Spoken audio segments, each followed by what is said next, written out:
Le thème de la repentance se poursuit dans le Nouveau Testament, en commençant par Jean-Baptiste, Matthieu 3,2, puis par Jésus-Christ, Matthieu 4,17.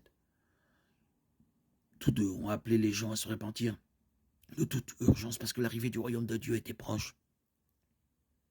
Beaucoup ont choisi cette réorientation radicale de leur vie et ont démontré leur repentir par le baptême, Marc 1,4, et des changements profonds dans leur style de vie et leurs relations, Luc 3,8-14. Produisez donc des fruits dignes de la repentance et ne vous mettez pas à dire en vous-même, nous avons Abraham pour père, car je vous déclare que de ces pierres-ci, Dieu peut susciter des enfants à Abraham. Déjà la cognée est mise à la racine des arbres, tout arbre donc qui ne produit pas de bons fruits est coupé et jeté au feu. La foule lui demandait, que ferons-nous donc? Il leur répondit, celui qui a 2 tuniques en fera part à celui qui n'en a pas, et celui qui a de la nourriture en fera autant.